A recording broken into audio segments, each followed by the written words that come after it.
पृथ्वी पर कैसे आई ऑक्सीजन? एक शोध ने जाहिर किया ये रहस्य। पृथ्वी पर ऑक्सीजन कहां से आई? इस सवाल के जवाब की खोज में वैज्ञानिकों ने एक अहम जानकारी हासिल की है। जीवन के लिए ऑक्सीजन की मौजूदगी एक अहम कारगर है। पृथ्वी पर ज्यादातर जीवन ऑक्सीजन पर ही निर्भर है। पृथ्वी के बाहर जब वैज्ञानिक जीवन के संकेतों की तलाश करते हैं तो वे ऑक्सीजन के संकेत भी ढूंढते हैं। लेकिन आज से 4.5 अरब साल पहले पृथ्वी पर ऑक्सीजन थी ही नहीं।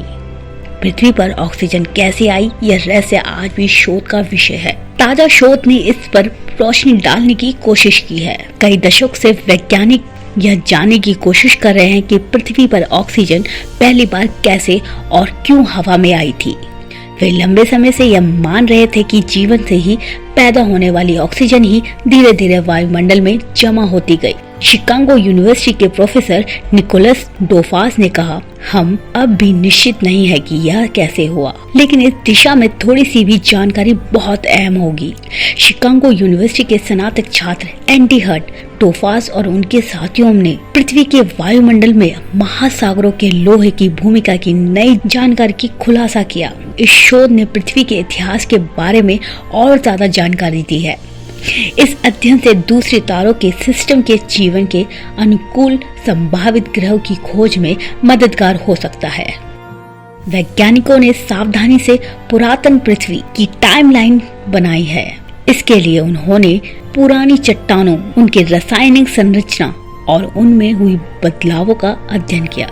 हर्ट ने बताया कि 2.4 अरब साल पहले पृथ्वी पर बड़े पैमाने पर ऑक्सीजन हमेशा के लिए आने से पहले भी ऑक्सीजन के संकेत मिलते हैं। अभी तक उपयोग में लाई गई पद्धतियों में से इसके बारे में सटीक जानकारी नहीं मिल सकती थी।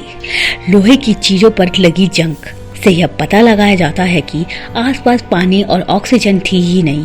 पुराने समय में महासागरों में लोहे की भरपूर मात्रा थी जो आसपास के ऑक्सीजन को पकड़ लिया करते थे। जंग बनने का मतलब होता है कि उसने आसपास की ऑक्सीजन का उपयोग कर लिया है। वैज्ञानिक यह जानना चाहते हैं कि इस समस्या के बाद भी ऑक्सीजन हवा में कैसे बनी रहेगी। वह जानते थे कि कुछ लोहा महासागरों से सल्फर के साथ मिलकर ज्वालामुखियों के जरिए पाइराइट के तौर पर बाहर आ रहा था। डोफास की लैब में वैज्ञानिकों ने छोटे लोहे के आइसोटोप्स के वेरिएशन मापने का काम किया, जिससे पता चल सके कि लोहा किस तरह से कहां पहुंचा। इस तरह उन्होंने लोहे का पाइराइट तक का रास्ता पता कर लिया। हर्ट ने बताया कि शोधकर्ताओं ने ऑस्ट्रेलिया और दक्षिण अफ्रीका की 2.6 से 2.3 साल पुरानी चट्टानों का विश्लेषण किया।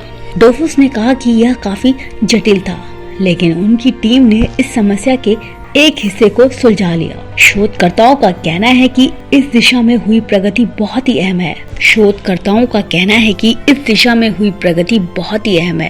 खास तौर पर जब हम एक्सोप्लैनेट में जीवन तलाश कर रहे हैं। हमें पूरे विस्तार से समझना होगा कि पृथ्वी जीवन पर पानी लायक कैसे बनी, पृथ्वी जीवन के अनुकूल कैसे बनी। यह जानकर वे इस तरह के प्रमाण दूसरे ग्रहों में भी देख सकते हैं।